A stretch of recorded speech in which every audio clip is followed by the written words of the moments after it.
자, 다시 시작하도록 하겠습니다. 자, 이제 볼 내용은 중등 전공 A 내용이죠. 이 중등 전공 A의 1번 문제 같은 경우에도 교육과정 내용인데 뭐 늘 나왔던 내용이기 때문에 답을 정도 여러분들이 좀 확인하시면 좋을 것 같고요. 우리가 좀 봐야 될 내용은 여기 나와 있는 2번 내용입니다. 2번 내용 같은 경우는 최근에 시험 문제에 나왔었죠. 자, 다음은 A 특수학교 2학년 윤지가 창의적 체험활동 시간에 인터넷에서 직업을 검색하도록 박교사가 구상 중인 계획안의 일부이다. 물음에 답하시오. 그래서 우리는 이 문제 통해서 뭘 알아야 되냐면 여기 나와 있는 학습 단계에 따라서 소위 말해서 연습하는 방법을 여러분들이 이 문제를 통해서 기억하시면 됩니다. 일단 문항 1번 내용을 보시면 가나에 해당하는 학습 단계 명칭을 써야 되는데 뭐 우리가 알고 있는 학습 단계는 습득, 숙달, 유지, 일반화 아니면 습득, 유지, 습득, 일반화 뭐 이런 식으로 이제 얘기를 하는데 이 유지 같은 경우에는 소위 말해서 이쪽에 들어가 되고요. 이쪽에 들어가 되고요. 책에 따라서는 맨 마지막에 들어가는 경우도 있습니다. 그래서 유지는 그렇게 안 중요합니다. 우리는 습득, 숙달 그리고 일반화 이 세 가지를 좀 기억하시면 되고 따라서 가에는 숙달이 나에서는 일반화가 들어간다고 기억하시면 되겠죠. 그리고 기억리에 해당하는 각각의 설명 우리가 알고 있는 뭐 간격시도 그리고 분산시도 관련된 내용이 이렇게 나와 있는데 뭐 여러분들은 이 문제를 통해서 당연히 간격시도가 뭔지 분산시도가 뭔지를 좀 기억하실 필요가 있습니다. 근데 더 중요한 게 뭐냐면 지금 여기 가가 숙달이라고 얘기했잖아요. 숙달 때 뭘 쓴다고? 간격시도를 사용합니다. 그리고 일반화와 관련해서는 여기 나와 있는 분산 시도를 사용한다는 사실을 이 문제를 통해서 기억하시면 되겠죠. 그리고 문제 구성상 본다고 하면 습득 같은 경우에는 누가 보더라도 집중 시도를 사용할 가능성이 높습니다. 이거는 문제 구성상 이렇게 얘기해 드리는 거고요. 팩트를 얘기해 드리면 숙달에서는 간격을 일반에서는 분산을 지도한다는 이 내용을 꼭 기억하시면 좋을 것 같습니다. 그러면 저한테 질문하는 게 있어요. 어떤 게 질문해야 되냐면 그러면 저기 나와 있는 연습 방법이라고 얘기하는 분산 시도와 또는 분산 연습과 그리고 요즘 많이 언급하는 이 삽입 교수를 어떻게 구분해야 되는지를 많이 물어봅니다. 일단 구분하는 방법 같은 경우는 먼저 하나밖에 없어요. 먼저 해야 될 건 카테고리로 구분하는 법밖에 없고요. 그리고 또 이제 알아야 될 건 뭐냐면 추 설명인데 말 그대로 분산 시도, 분산 연습 같은 경우는 물어볼 때 연습 방법으로 물어봅니다. 그리고 삽입 교수 같은 경우는 이 분산 시도를 전략 또는 교수로 만들기 때문에 교수 전략이라고 물어보는 편이죠. 그리고 분산 시도 같은 경우에는 이거 어디서 또 물어볼 수 있냐면 얘네들 같은 경우에는 궁극적 기능상의 기준 또는 준거와 관련된 내용으로 이 궁극적 기능상의 기준, 준거를 향상시킬 수 있는 전략으로 분산 시도를 물어보는 경우도 있습니다. 그리고 삽입 교수 같은 경우에는 일반적으로는 초학 문제 접근을 얘기할 때 이 삽입 교수를 많이 얘기하죠. 그래서 카테고리와 이러한 내용으로 해당 내용들이 나오기 때문에 이런 내용을 바탕으로 분산 시도와 삽입 교수를 구분하시면 좋을 것 같아요. 그래서 개인적으로는 여기 나와 있는 이 내용이 시험 문제에 요즘에 계속 출제되는 내용일 거라고 생각이 됩니다. 그래서 이 내용을 잘 기억해 두세요. 자, 그리고 디귿의 명칭. 디귿 같은 경우에는 직업 검색 과정을 하위 단계로 나누어. 이거는 누가 보더라도 과제 분석을 얘기하는 거고, 그리고 이 과제 분석을 순차적으로 이제 지도한다는 거죠. 뭐 우리가 알고 있는 연쇄로 한다는 뜻으로 받아들이시면 될 것 같습니다. 자, 그리고 마지막 문항 4번 같은 경우에는 리을에 해당하는 평가 방법을 쓰는데 이거는 여기 창체 평가 방법 중에 하나이고요. 얘 같은 경우에는 우리가 알고 있는 상호평가에 해당합니다. 서로 평가해 준다는 상호평가. 그래서 이런 내용들이 지금 시험 문제에 나왔다는 것 정도는 알고 있으면 되겠죠. 자, 그리고 문항 3번. 3번 문제 같은 경우에는 앞에 봤던 유초중 공통 문제이기 때문에 넘어가도록 할 거고요. 그리고 4번 내용을 좀 보도록 하겠습니다. 이 4번 내용 같은 경우에는 내용을 보시면 아시겠지만 대부분이 다 법 문제입니다. 일단 문항 1번 같은 경우에는 교육과정 내용이기 때문에 지금은 별로 의미가 없겠죠. 그래서 넘어가도록 할 거고요. 2번 내용을 보도록 할게요. 문항 2번에 보시면 니은 디귿에 들어갈 장트법 시행령의 근거를 쓰라고 얘기를 합니다. 자, 그렇군요. 동수 경우처럼 필요한 교육 지원 내용을 추가 변경하거나 동수를 재배치할 필요가 있을 경우 교장 선생님이 니은의 검토를 거쳐서 디귿에게 동수의 진단평가 및 재배치를 요구할 수 있습니다. 이렇게 되어 있습니다. 근데 이 문제 같은 경우는 좀 고려해야 될 게 있습니다. 뭘 고려를 해야 되냐면 일단 동수 같은 경우에는 여기 이렇게 명시가 되어 있잖아요. 고등학교 1학년이라고 명시가 되어 있습니다. 이 말이 뭐냐면 법에 디귿에 들어갈 내용이 교육장 또는 교육감이 되거든요. 근데 고등학교 같은 경우는 교육장보다는 교육감에 해당하는 내용이잖아요. 그래서 니은 같은 경우에는 제가 판단할 때는 개별화 교육지원팀이 들어갈 거고 디귿은 교육장 말고 교육감만 정답이 될 것 같아요. 그 이유는 방금 얘기했듯이 얘는 고등학생이기 때문에. 자, 그리고 문항 3번 같은 경우는 일에 해당하는 사유. 리을 대통령을 정하는 특별한 사유 같은 경우는 뭐 말 안 해도 알겠죠. 효율적으로 교육할 수 없을 때를 얘기하는 겁니다. 얘는 정말 많이 나왔어요. 그리고 문항 4번 미음과 비읍에 들어갈 말을 장특법 시행령을 쓰라고 하는데 자, 그것은 염려하지 않아도 됩니다. 대통령령으로 정하는 특별한 사유가 없는 한 배치 요구에 응해야 됩니다. 그리고 디귿은 교장 선생님이 동수의 통학을 원활하게 지원할 수 있도록 미음을 학교에 제공하거나 통학 지원이 필요한 동수 및 보호자에게 가로를 지급해야 됩니다. 그래서 미음에 들어갈 내용은 통학 차량, 그리고 비입에 들어갈 내용은 통학비가 되겠죠. 얘네도 시험 문제 꽤 나왔던 내용 중에 하나죠. 그래서 장특법 내용도 끊임없이 나왔던 내용도 나오기 때문에 해당 내용 정도 타이밍상 나올 때 됐잖아요. 그렇기 때문에 한번 살펴보시면 좋을 것 같아요. 그리고 5번 문제를 보도록 하겠습니다.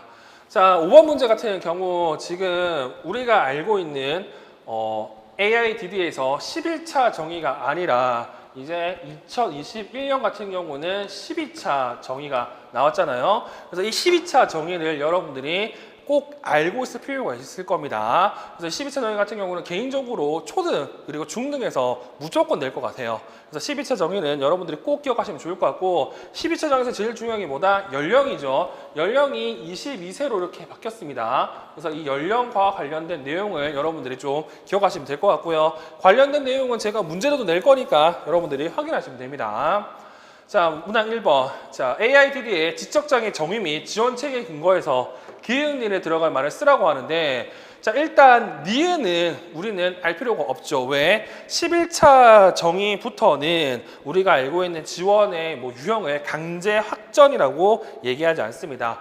간헐적, 시간 제한적, 확정 이런 내용을 안 쓴다는 뜻이죠. 그래서 니은은 굳이 알 필요는 없고요. 니은에 들어갈 내용은 간헐적이라는 표현이 들어갑니다. 근데 현재 우리 시험에서는 안 나올 거예요. 그럼 기억할 건 기억 내용을 기억해야 되는데 기억 내용을 보시면 간단한 단어를 읽고 쓸 수 있으며 학회 개념이 있음, 책임감이 낮고 사금 및 도서실의 규칙 따르기가 어려움.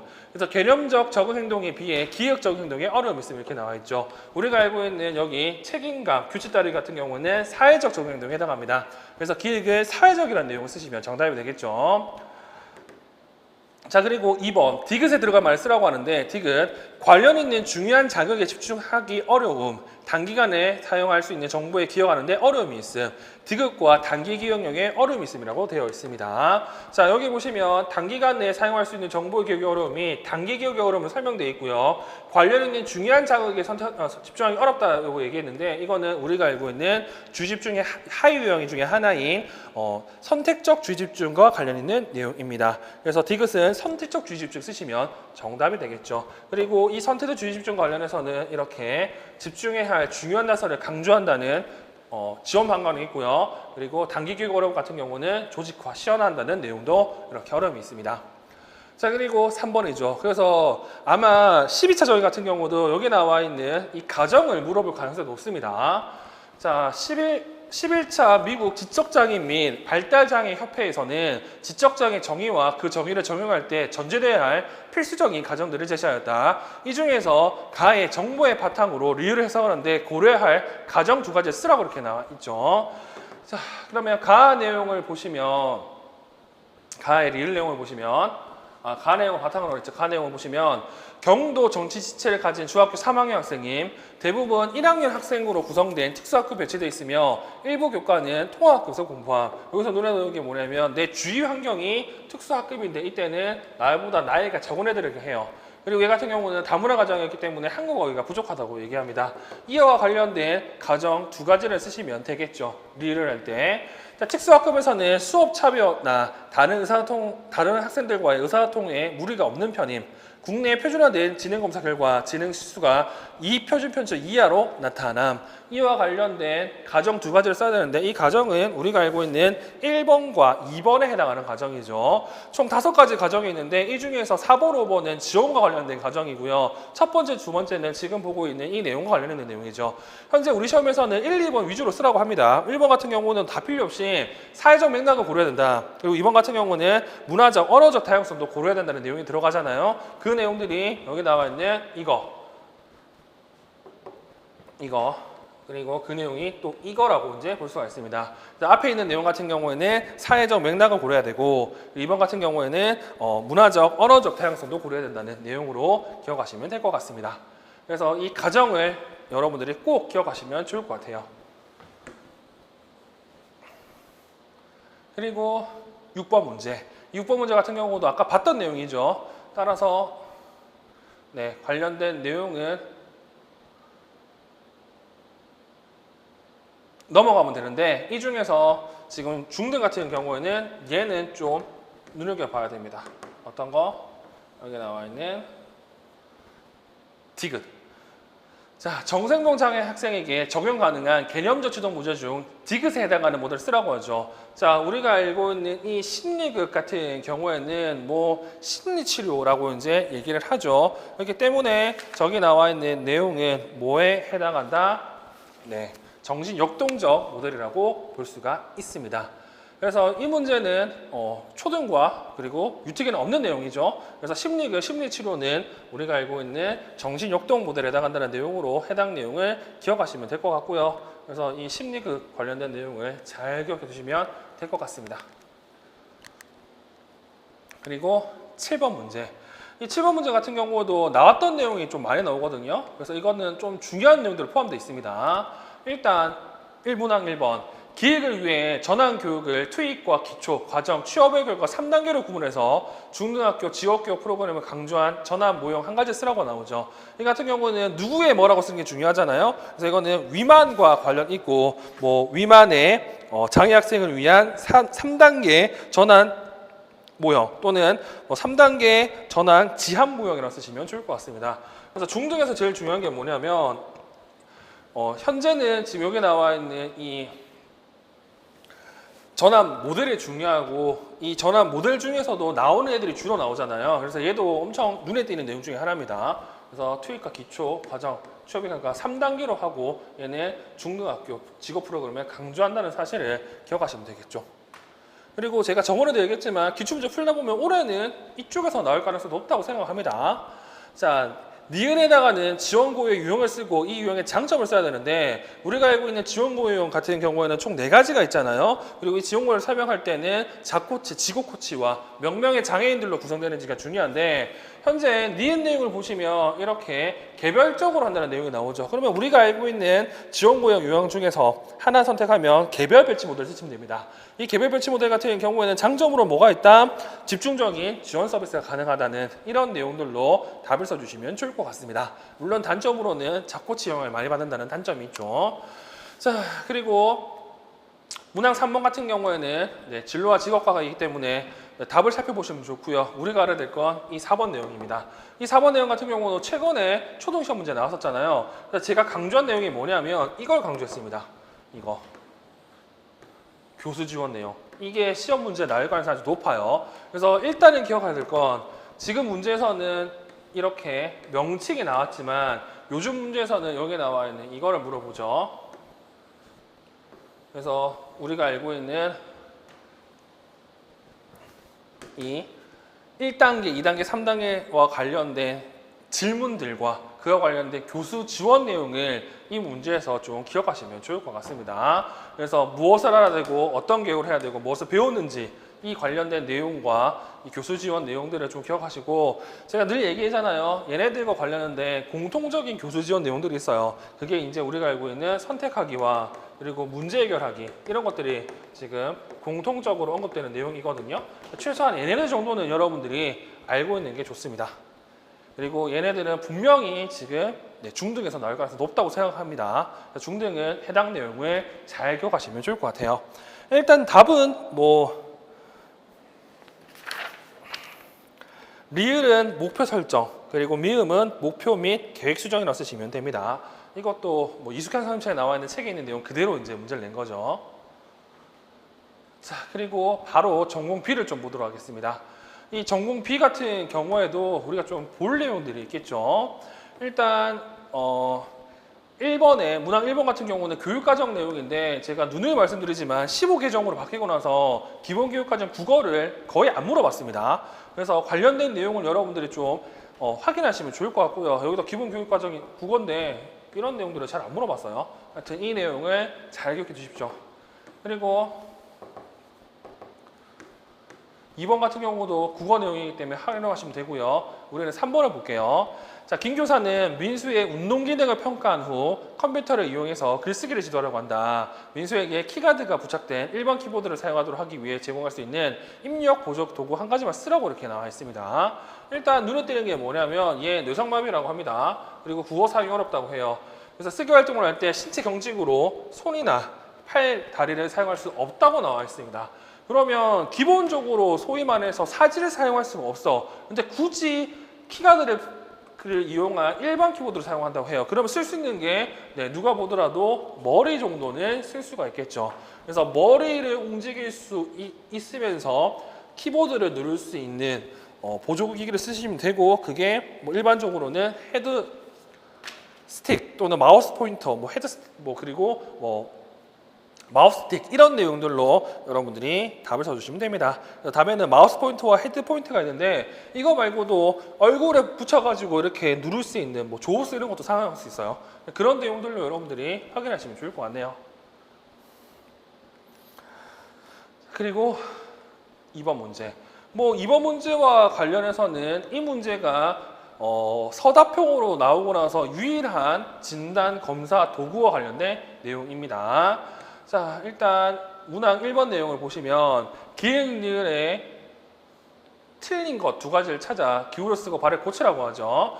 자, 이 같은 경우에는 지금 이러한 검사 도구들이 있는데 이 검사 도구들 같은 경우에는 전부 다 개정이 됐습니다. 그리고 잘 안 쓰는 것도 있고요. 그래서 이거는 별로 의미가 없고 중요한 게 뭐냐면 해석하는 게 중요한데, 여기서 틀린 내용을 본다고 하면 늘 나오는 게 표준 점수와 관련해 표준 편차와 백분위를 비교하는 내용이 늘 나오죠. 자, 여기서 어떤 걸 좀 봐야 되느냐. 자, 전체 적응행동 지수 62는 1표준 편차 범위로 정상 범위의 적응행동을 보인다고 하는데, 우리가 알고 있는 적응행동 같은 경우는 평균이 100이죠. 그리고 표준 편차가 15잖아요. 그렇게 되면 이거 마이너스 2 이하에 있습니다. 그리고 마이너스 2라고 된다고 하면 누가 보더라도 장애, 그리고 정시지체, 지적장애라고 얘기할 수 있잖아. 그래서 지금 기획은 틀린 내용이 되고, 그리고 니은 같은 경우는 맞는 내용이 됩니다. 근데 이거 카스 1은 개정이 돼서 카스 2가 됐잖아요. 카스 2 같은 경우는 우리가 알고 있는 고기능 자폐와 일반 자폐로 나눠서 설명하기 때문에 이 내용도 지금은 맞지 않는 내용이 됩니다. 그리고 한국자폐증 진단검사 같은 경우 DSM-4 TR 기준을 만들었기 때문에 그렇게 지금은 중요하지 않고, 얘 같은 경우도 마찬가지로 이 내용만 해석하시면 돼요. 그래서 틀린 내용은 리을이 틀렸고요. 쓰기 100분위 점수 2, 100분위 점수 2는 2%를 얘기하는 거잖아.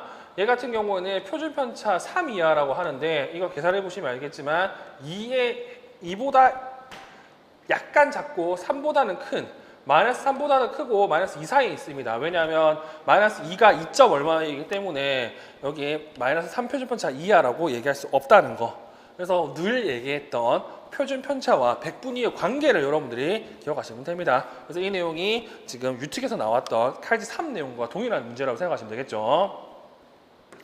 자, 그리고 리을. 자, 미음의 중재 방법에 해당하는 차별 강화 명칭을 쓰는데, 이 차별 강화 같은 경우에는 이게 우리가 알고 있는 일반적인 차별 강화 총 4가지 또는 5가지의 하위 유형으로 얘기하면 DRO에 해당합니다. 다른 애들 차별 강화. 근데 다른 애들 차별 강화 같은 경우도 하위 유형이 있잖아요. 하위 유형 같은 경우는 간격 재설정 다른 행동 차별 강화라고 얘기하는 이성모 삼책 내용도 있어요. 그래서 이 문제 같은 경우는 작년 중등에서 시험 문제에서 DRL의 하위 유형을 물어봤기 때문에 중등에서보다는 초등이 여기 나와 있는 차병항 하위 유형을 물어볼 가능성이 높습니다. 물론 중등도 알고 있으면 돼요. 근데 연속해서 똑같은 내용을 물어볼지는 잘 모르겠지만 일단 이 문제 때문에 최근에 중등에서 DRL의 하위 유형 또한 물어봤다고 생각하시면 되겠죠.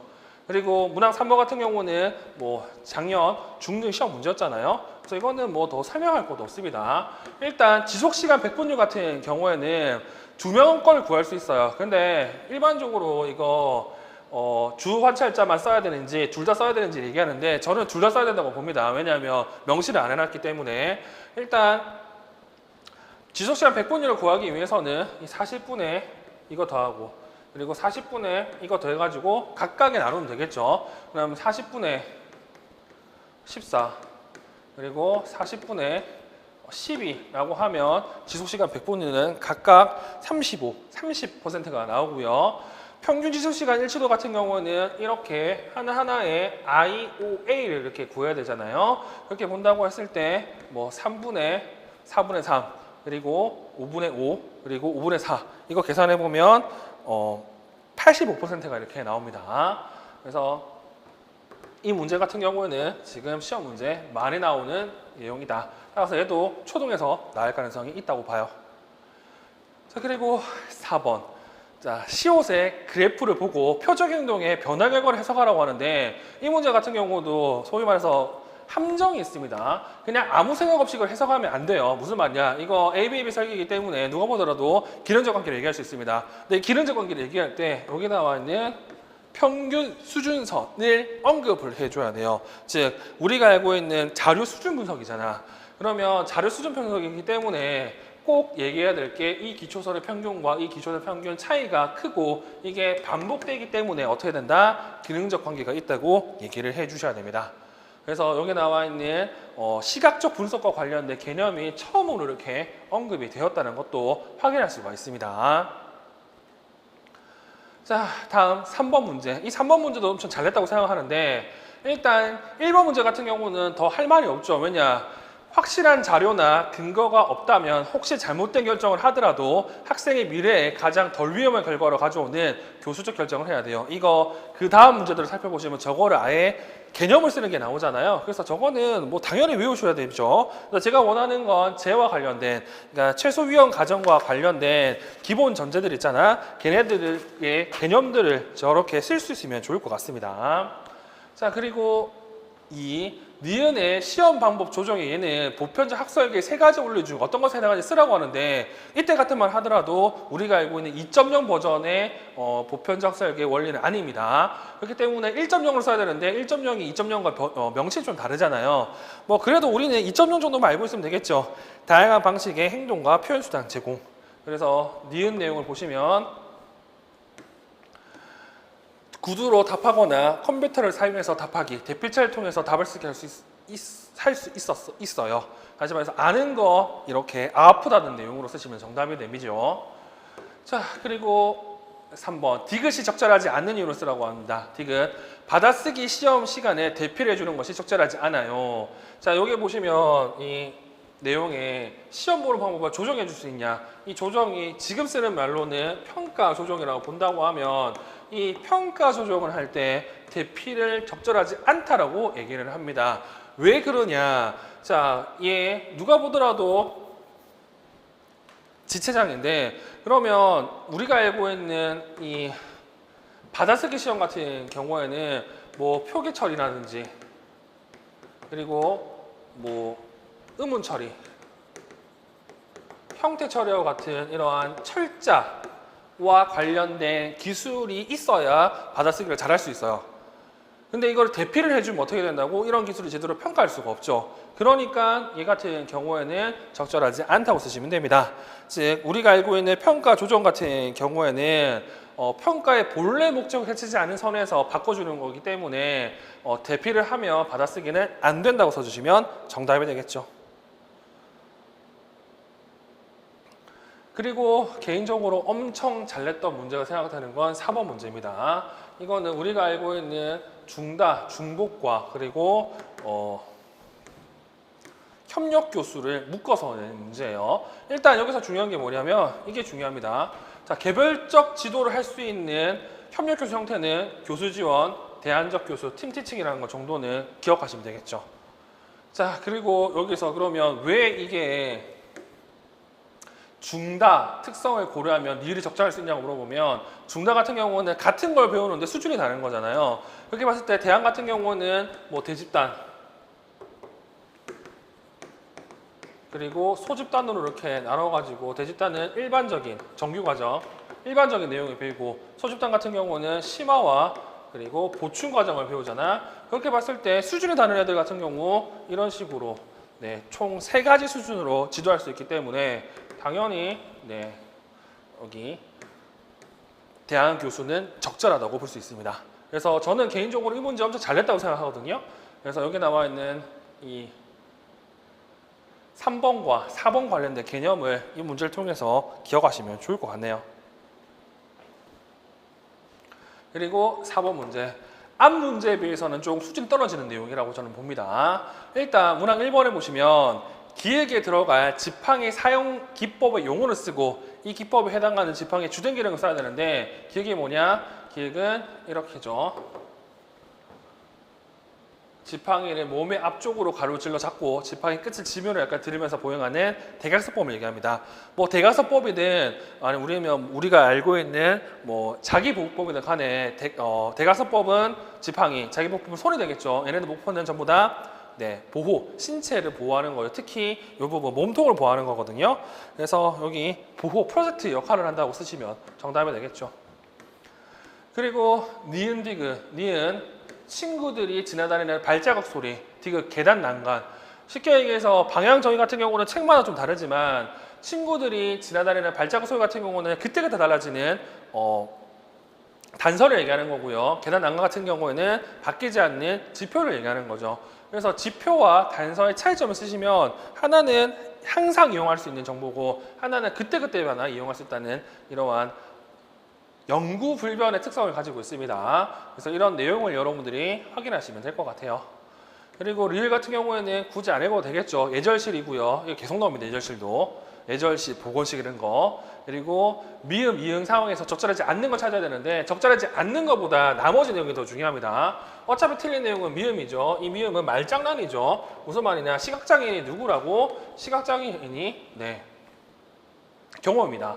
그러니까 비장애인이 시각장애인을 끌고 가는 형태가 되겠죠. 그래서 틀린 내용이 되고요. 나머지 내용을 보시면 되겠습니다. 여기서 눈에 띄는 게 잠깐 멈춤. 이 잠깐 멈춤의 기능을 제가 엄청 강조를 했죠. 그리고 늘 나오는 게 출입문 같은 경우는 누가 닫고 누가 여는지. 그리고 저는 개인적으로 얘가 나올 것 같아요. 의자에 앉는 방법. 그래서 저기 나와 있는 저 내용을 여러분들이 잘 기억하시면 될 것 같습니다. 자, 그리고 5번 문제를 보도록 하겠습니다. 이 5번 문제 같은 경우도 개인적으로 또 나올 것 같다는 생각이 들어요. 최근에 안 나왔던 내용이기 때문에 잘 기억하시면 좋을 것 같고, 이거 같은 경우에는 최근 개정된 공원정책 내용을 좀 이 문제를 통해서 확인하시면 좋습니다. 1. 기획에서 의사소통판을 제작하기 위해 사용할 수 있는 어휘 목록 구성 전략. 우리가 알고 있는 어휘 목록 구성 전략 같은 경우에는 뭐 3가지가 나오죠. 첫 번째, 문법적 범주를 이용하는 거, 그리고 의미론적 범주를 이용하는 거, 환경 활동 중심의 구성이 3가지가 나오는데, 기획 내용을 보시면 수집한 어휘들을 학교 식당에서 효율적으로 사용할 수 있도록 조직화해서 의사소통판을 구성함. 학교 식당에서 쓸 수 있는 건 환경에서 쓸 수 있는 거잖아요. 그래서 이거는 환경 활동 중심의 구성 쓰시면 돼요. 그리고 이 전략이 효과적인 이유 같은 경우에는 이게 문법이래. 의사소통을 촉진시키는 엄청 중요한 내용이 담겨져 있죠. 그래서 답에 보시면 뭐 어휘 습득을 증진시키고 그리고 학생 참여를 높인다는 그런 내용이 나와 있습니다. 지금은 이거보다 더 중요한 게 뭐냐면, 방금 얘기했던 내용은 일반적으로 어휘 구성 전략이라고 얘기하는 내용이에요. 총 3가지를 얘기했습니다.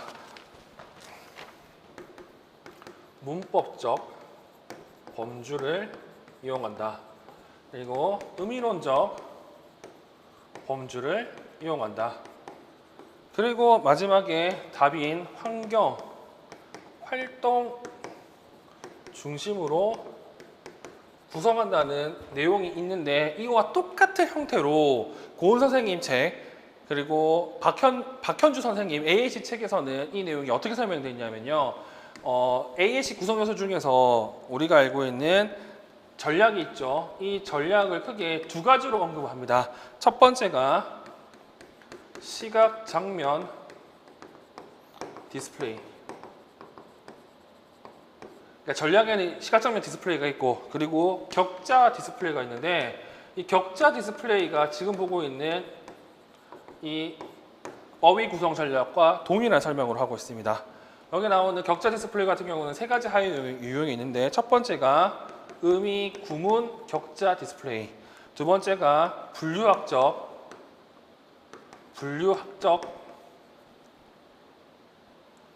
격자 디스플레이, 그리고 도식 격자 디스플레이가 나오는데 여기 나오는 의미 구문이 문법적 범주를 이용, 그리고 분류학적이 의미론적 범주를 이용, 그리고 도식이 환경활동 중심으로 구성과 동일한 내용입니다.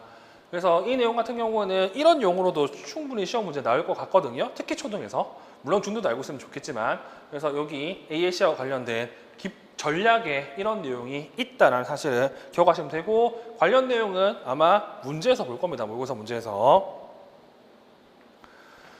그리고 얘도 중요하고요. 더 중요한 거는 여기 의사활동 촉진 전략도 중요합니다. 이 의사활동 촉진 전략 같은 경우는 예전에는 4개, 지금은 6개가 있는데, 자, 니은 디귿에서 의사소통 촉진을 위해 사용되는 전략을 쓰라고 하죠. 자, 니은. 처음에는 시범은 보이지 않고 영미의 관심의 주의를 기울이면서 요구하기, 그림 상징을 선택해서 답하기 순서로 의사 표현하기 기술을 지도함. 긍정적 반응에는 강화를 제공하고 오반응이나 무반응은 올바른 반응을 보여줘 따라가도록 함. 디귿. 의사소통 상황에서 영미에게 기대되는 반응을 나타낼 때까지 수초간 어떤 촉진을 주지 않고 목표 기술을 자발적으로 사용할 수 있도록 기회를 제공함. 예전에는 이게 명시에 달랐는데 요즘에는 우리가 알고 있는 MT 사용하는 용어가 동일합니다. 니은은 모델링이고요. 그리고 디귿은 시간정의예요. 이거 니은 같은 경우에는 MT에서 생각하는 요구 모델과 엄청 비슷하거든요. 근데 그렇게 생각하면 안 되고 방금 얘기했죠. 여기 나와 있는 의사소통 촉진 전략으로 생각을 하셔야 됩니다. 자, 그리고 3. 니은을 시시하는 목적. 이 대화 상자 훈련과 관련된 내용은 기본교육과정 국어에도 나와 있습니다. 그만큼 중요한 내용이고요. 쟤를 하는 목적은 뭐다? 네, 대화 촉매자로서의 역할을 할 수 있도록 하는 게 대화 상대자 훈련의 목적이라는 거. 그러니까 의사소통을 진행하면서 학생을 이끌어줄 수 있는 역할을 만들어주는 게 이 대화 상대자 훈련의 목적이라는 정도 기억하시면 됩니다. 그래서 개인적으로는 여기 나와 있는 얘네들 엄청 중요하다고 생각하니까 해당 내용을 잘 기억해 두시면 좋을 것 같아요. 저 내용들 같은 경우는 중등에서 아마 나오겠죠. 그리고 6번 문제. 자, 6번 문제를 보시면 이 문제도 최근에 안 나왔던 내용이기 때문에 중요한 내용으로 여러분들이 살펴보시면 좋을 것 같아요. 그래서 이 답보다는 이 문제가 어느 쪽에서 출제되는지를 살펴보시면 되는데, 우리가 알고 있는 정세행동과 관련된 이 귀인훈련 같은 경우에는 이성무 선생님 책과 윤정현 선생님 책 등에 나옵니다.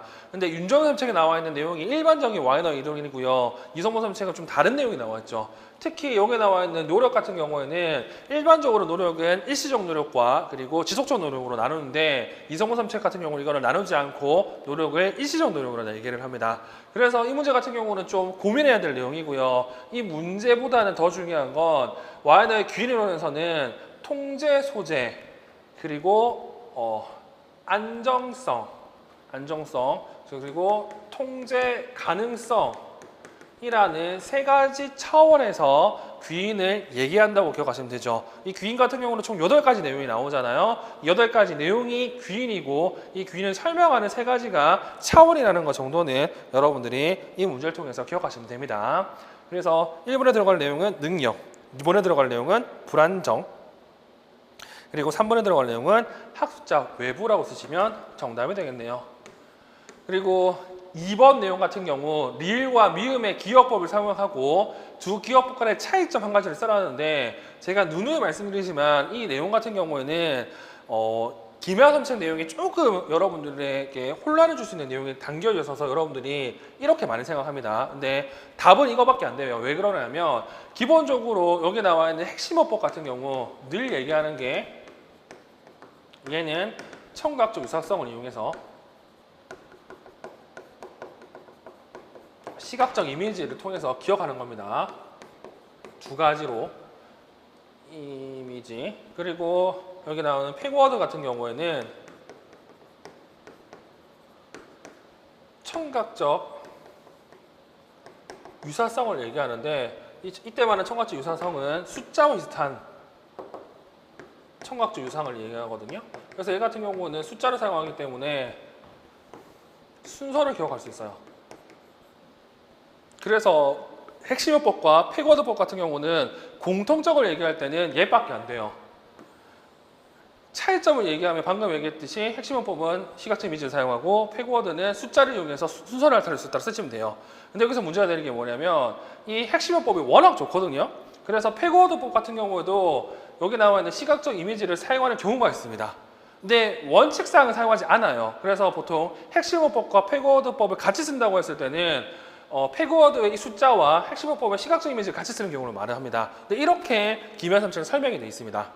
그래서 대부분 사람들이 공통점을 얘기하면 이것까지도 얘기하는 경우가 많은데 그렇게 하면 틀립니다. 원칙상 시각적 이미지는 핵심요법에서만 사용할 수 있어요. 그래서 이 개념을 이 문제를 통해서 기억하시면 될 것 같네요. 자, 그리고 7번 문제를 보도록 하겠습니다.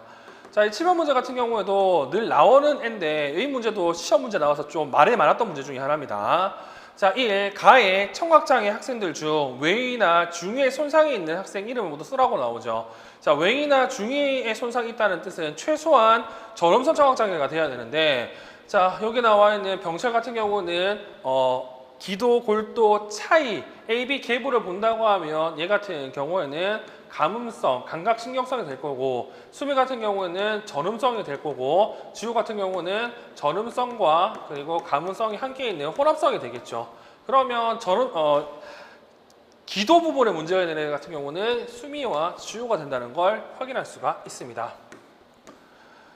그리고 2번, 기억의 3분법이 아닌 4분법으로 구할 때 장점을 써야 되는데 기억이 뭐냐면 평균 청력 역치입니다. 우리가 알고 있는 PT로 구하는 방법이 3분법, 4분법, 6분법이 있죠. 근데 일반적으로 3분법에서 4분법이 좋다고 얘기하면 우리가 알고 있는 구하는 식을 살펴보시면 4분법은 1000Hz를 한 번 더 하잖아요. 그래서 이거 두 개 차이점을 얘기할 때는 이 1000Hz와 관련된 내용을 쓰시면 됩니다. 1000Hz가 말소의 중요한 주파수죠. 그리고 한 번 더 한다는 건 검사 신뢰도와 관련있잖아요. 그러니까 중요한 주파수를 한 번 더 하기 때문에 검사 신뢰도 높다고 쓰시면 돼요. 그리고 중요한 게 이 4분법과 6분법과 관련된 내용인데 이거 두 개 구하는 식 차이를 본다고 하면 6분법 같은 경우에는 4000Hz 부분을 검사를 합니다. 그래서 예전 책을 보시면